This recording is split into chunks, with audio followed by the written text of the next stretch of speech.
우리는 살면서 분명 누군가와 사랑에 빠지게 됩니다. 그리고 필연적으로 헤어지게 되죠. 그럴 때면 우리는 그 사람을 몹시 그리워하기도 해요. 이럴 때면 우리는 어떻게 해야 될까요? 제가 알려드리겠습니다. 끝까지 봐주세요. 안녕하세요. 노신 몸짱입니다. 누군가와 만나게 되고 또 누군가와 헤어지게 되는 것은 우리가 살면서 겪게 되는 필연적인 일입니다. 그리고 그러한 만남과 이별을 통해서 사람은 성장하게 되죠. 비단 남녀 간의 만남뿐만 아니라 친구나 동료 등 다양한 인간관계에 걸쳐서 우리는 이러한 과정을 거쳐요. 그리고 그 과정에서 우리는 우리 자신이 특별하다고 여기지만 사실 대부분의 사람들이 비슷한 과정을 통해서 만나고 헤어지게 되죠. 오늘은 이별에 대한 얘기니까 우리의 연애가 끝나게 되는 그 과정을 알아보죠. 먼저 1단계, 처음에 마냥 좋기만 했던 그 사람의 단점이 보이기 시작합니다. 그 사람의 부족한 면이 보이고 흠이 보이기 시작하는 거예요. 하지만 이러한 사실을 상대에게 말하기는 애매한 단계죠. 예를 들어서 내 남자친구는 왜 맨날 펑퍼짐한 사각 팬티를 입지? 완전 아저씨 같아. 이러한 불만이 있을 수 있겠죠. 물론 제 얘기는 아닙니다.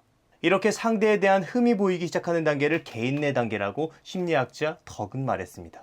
1단계는 상대가 불만을 속으로만 생각하는 단계이므로 상대의 의도와 서브텍스트를 잘 파악해서 상대방의 의도를 알아차려야 관계가 악화되는 것을 막을 수가 있어요. 다음으로 2단계는 이제는 직접적으로 상대에게 불만을 말하는 단계예요. 2단계에서 대화가 잘 이루어진다면 관계가 개선될 수도 있지만 이미 많이 떨어진 신뢰를 회복하기는 상당히 어려운 단계라고 볼 수 있어요. 이 단계를 관계적 단계라고 합니다. 그리고 3단계, 관계적 단계에서 상황이 악화되면 결국 헤어지게 됩니다. 그리고 헤어짐이 확실시되면 주변 사람들에게 그 사실을 알리기 시작하죠. 왜? 싱글 라이프를 즐겨야 되니까. 하지만 많은 사람들이 헤어졌다는 사실을 받아들이기 힘들어하는 단계이기도 해요. 이를 사회적 단계라고 합니다. 그리고 마지막 4단계, 이제는 실제로 이별을 한 거예요. 그리고 추억을 지우는 단계죠. 이별의 아픔을 극복하기 위해 사진을 지우거나 태우거나 그 흔적을 지우기 위해 노력하는 단계라고 볼 수 있어요. 하지만 이때도 오히려 추억을 지우지 못하고 사로잡혀서 고통스러워하는 사람들이 더 많죠. 이 단계를 추억의 매장 단계라고 합니다. 이렇게 사람이 이별하는 과정은 비슷한 패턴으로 나타납니다. 그렇지만 이별에 대처하는 과정은 사람마다 다르게 나타나요. 누군가는 굉장히 빠르게 고통에서 벗어나는 사람이 있는가 하면 또 누군가는 굉장히 오랫동안 그 고통 속에서 허우적거리기도 하죠. 통상적으로 빠르면 1개월 미만, 길면 3년 이상 이별을 극복하는 데 시간이 걸린다고 합니다. 그렇다면 왜 사람마다 이러한 차이가 나타나는 걸까요? 누군가를 덜 사랑하고 더 사랑해서 그런 걸까요? 네, 그런 이유도 있어요. 하지만 마인드의 차이가 더 큽니다. 이별을 극복하지 못하는 사람들의 가장 큰 공통점은 미련을 갖는다는 거예요. 상대가 다시 자기에게 돌아올 것 같다는 착각에 빠지기도 하고 다시 예전과 같은 관계로 돌아갈 수 있을 거라는 생각을 하기도 합니다. 하지만 이미 그 관계는 끝나버렸다는 게 쓰린 현실이죠.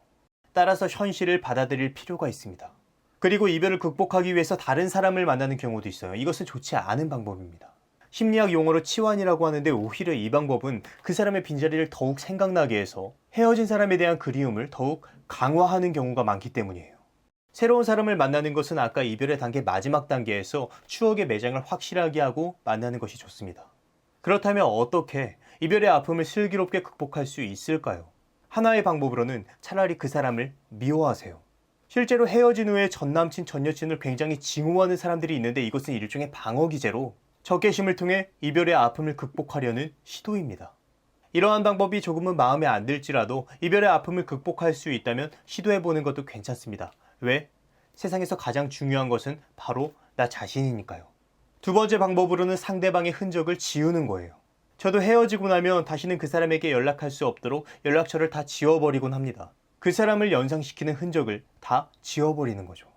사실 이 방법은 굉장히 좋은 방법이라고 볼 수 있어요. 우리가 이별에 대처할 수 있는 방법이 있을까요? 사실상 없습니다. 한번 돌아선 그 사람의 마음을 어떻게 돌릴 겁니까? 불가능에 가까워요. 내가 할 수 있는 건 슬픔을 견디는 것밖에 없어요. 그렇다면 최대한 그 상황에서 도망치는 게 좋겠죠. 나의 마음에 슬픔을 견딜 시간이 필요하다면 그 시간을 주는 거예요. 다른 활동을 하시고 다른 사람과 소통을 하면서 이별의 아픔에서 멀어지는 거예요. 그리고 안전한 공간에서 확실한 현실, 즉 헤어졌다는 사실만을 받아들이는 거죠.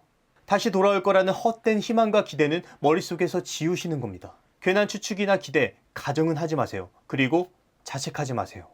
왜 우리는 헤어지게 됐을까? 이러한 질문은 금물입니다. 왜라는 질문을 던지는 순간 우리는 이별에 대해서 생각을 하게 되고 결국은 자책을 하게 됩니다. 헤어짐의 왜라는 것은 없어요. 다만 인연이 거기까지인 거예요.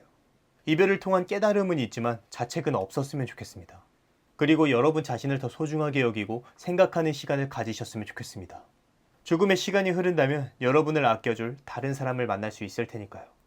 오늘의 요약, 이별을 받아들이고 자책하지 말고 미련을 버리고 상대와 멀어지자. 그리고 시간을 갖자. 그럼 오늘의 심리학은 여기까지 하도록 하겠습니다. 다음에 다시 봐요. 안녕.